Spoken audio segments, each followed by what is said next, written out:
Swiss bank में संकट है, इसकी आशंका, इसकी संभावना, इसके संकेत पूरे साल से लगातार मिल रहे थे। अगर आपने देखा हो तो समय समय पर हमने मनी सेंट्रल में भी क्रेडिट स्विस का जब नतीजा आता था, जब उसका घाटा बढ़ता था, तब आपको बताया था। ये पूरी लुका छुपी लगभग एक साल से चल रही थी, लेकिन बुधवार का दिन दरअसल उस लुका छुपी में धप्पा मारने वाला दिन था। हुआ यह कि क्रेडिट स्विस के शेयर में 24% की भारी गिरावट देखने को मिली। संकट गहरा था। क्यों आए ये संकट, ये अंशुमान जी से समझेंगे, लेकिन हाँ, बाद में स्विट्जरलैंड के सेंट्रल बैंक के बीच में आया, बचाव किया और उसने क्रेडिट स्विस को $54 अरब का चेक दे दिया, राहत दे दी कि भाई ये लो, कर्ज लो, जैसे तैसे जो तुम फंस गए हो उभरो। दूसरा सवाल यहीं से खड़ा होता है, क्या इस मदद के बाद वो उभर पाएगा, ये पूछेंगे। आज क्रेडिट स्विस के शेयर में उछाल जरूर आ गया इस खबर के बाद। खबर के बाद सेंटीमेंट था कि ठीक है भैया, पैसा मिल गया है, यहाँ थोड़े दिन की और राहत मिल सकती है।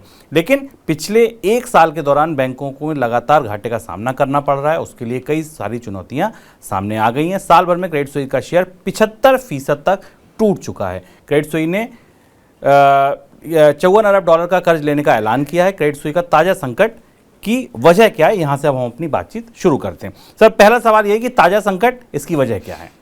शुभम, क्रेडिट स्विस के इतिहास के बारे में आपने बताया। क्रेडिट स्विस पिछले एक साल से तरह तरह के घोटालों में, एसेट लायबिलिटी मिसमैच में, अपने निवेशकों के रूठने और बैंक में ज़्यादा पैसा रखने वाले निवेशकों की बेरुखी का शिकार और परेशान रहा है। और इस बैंक की समस्या लगातार गहरी होती रही है। रह रहकर इस बात की संभावना जाहिर की जाती रही है कि क्रेडिट स्विस किसी भी छोटे मोटे बैंकिंग तूफान में शायद टिका नहीं रह पाएगा, और वैसा ही हुआ। हालांकि इस घटनाक्रम को आप एसवीबी बैंक से जोड़ भी सकते हैं और नहीं भी जोड़ सकते हैं। क्रेडिट स्विस में जो सबसे बड़ा निवेशक है, जो सबसे ज्यादा क्रेडिट स्विस को फंड देता है, वो सऊदी अरब का नेशनल बैंक है। सऊदी अरब क्रेडिट स्विस के साथ, इस स्विस बैंक के साथ बड़ा कारोबार करता है। यह खबर आई 2 दिन पहले कि सऊदी अरब ने स्विट्जरलैंड के बैंक को अतिरिक्त पैसा देने से इनकार कर दिया है। सऊदी अरब के बैंक ने, हालांकि सऊदी अरब के बैंक ने कहा कि क्रेडिट स्विस की तरफ से कुछ मांगा नहीं गया था, लेकिन इस बयान के बाद ऐसा हुआ कि अचानक बाजार में घबराहट फैल गई, क्योंकि निवेशकों को पता था कि क्रेडिट स्विस बैंक की बैलेंस शीट में गहरा दबाव है। कंपनी को ब्याज दरें बढ़ने के कारण बॉन्ड मार्केट में नुकसान हो रहा है, और उस वजह से कंपनी के स्टॉक्स एकदम तेजी से बुरी तरह टूटे और ये यूरोपीय बैंकिंग अचानक बड़े संकट में आ गई। क्रेडिट स्विस के बारे में लोगों को मालूम था, निवेशकों को पता था, लोग उससे दूरी बना रहे थे, लेकिन यह खबर सबसे बड़े निवेशक की या सबसे बड़े फंड देने वाले बैंक के हाथ खींचने के बाद ऐसा नतीजा सामने आया, और उसके बाद बाजार में बेहद जबरदस्त बेचैनी फैली, और उसके बाद दुनिया भर के निवेशकों को, दुनिया भर के रेगुलेटर्स को आगे बढ़कर आना पड़ा। अमेरिका ने के फेडरल रिजर्व ने बैंकों के एक्सपोजर पर बात करनी शुरू की।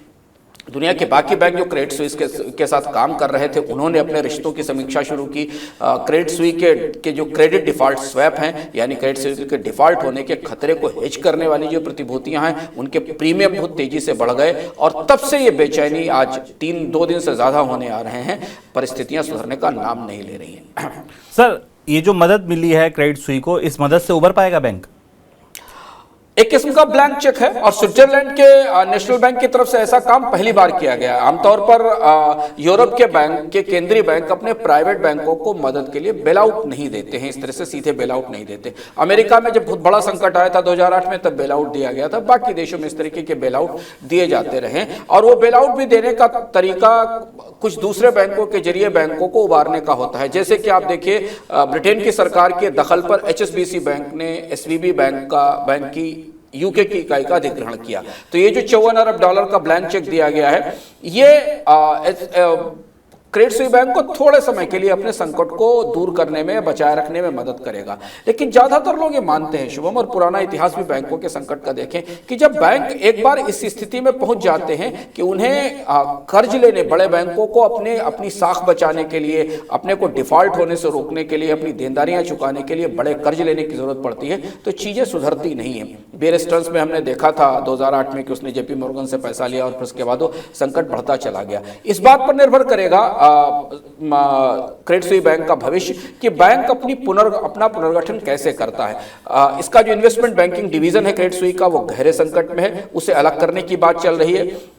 उसे अलग करने के बाद कितने लोग इन्वेस्टमेंट बैंकर के तौर पर क्रेडिट सुइस पर भरोसा कर पाएंगे और निवेश के लिए पैसा देंगे, इस बात पर निर्भर करेगा। और दूसरा, जो wealth management services Credit Suisse चलाता है, क्योंकि स्विट्जरलैंड के बैंक वेल्थ मैनेजमेंट सर्विसेज में सबसे आगे हैं।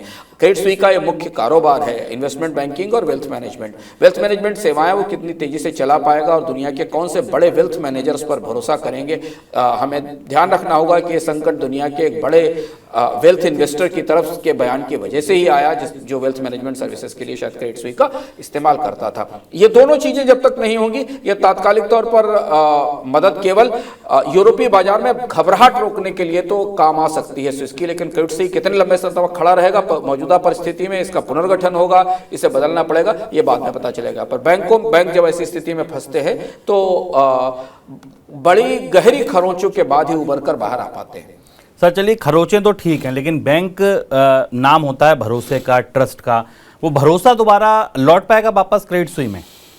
मुश्किल दिख रहा है अभी की परिस्थितियों में। अगर आप देखें कि सारी कोशिशों के बाद भी बाजार में, हालांकि बाजार में तात्कालिक तौर पर थोड़ा स्टॉक्स की कीमत में बढ़ोतरी हुई, लेकिन जैसे बीएनपी पारिबा को देखिए, जो बैंक था उसने Swiss bank Credit Suisse bank से अपने कारोबार को सीमित करना शुरू कर दिया।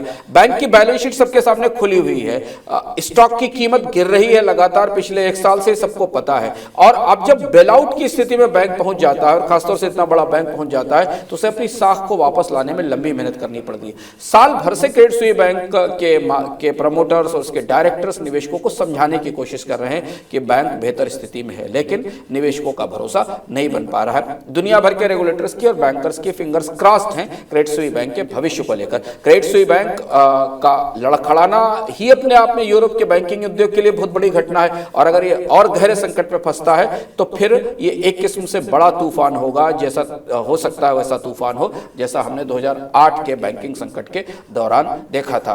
हालांकि 2008 के बैंकिंग संकट से काफी नसीहतें ली हैं दुनिया के रेगुलेटर्स ने, और इसलिए हम देख रहे हैं कि अचानक 24 घंटे के अंदर, 48 घंटे के अंदर हमने दुनिया के 3 बैंकिंग रेगुलेटर्स की तरफ से एकदम बहुत तेजी से संकट मोचन की और ट्रबल शूटिंग की कोशिश शुरू की गई। हमने देखा FDIC ने, जो अमेरिका का डिपॉजिट इंश्योरेंस कॉर्पोरेशन है, फेडरल डिपॉजिट इंश्योरेंस कॉर्पोरेशन, उसने सीधी मदद दी। फेडरल रिजर्व ने बैंकों को डिपॉजिटरों का पैसा चुकाने के लिए एक स्पेशल लोन फैसिलिटी शुरू की। ब्रिटेन में HSBC बैंक से टेक ओवर कराया सरकार ने दखल देकर, और यहाँ स्विस नेशनल बैंक ने $54 बिलियन की सहायता दी। ये कोशिशें तात्कालिक तौर पर भरोसा बनाए रखने के लिए हैं, लेकिन बैंकों में भरोसा एक बार लड़खड़ाता है शुभम, तो हमें पता है कि वापस आने में लंबा समय लगता है।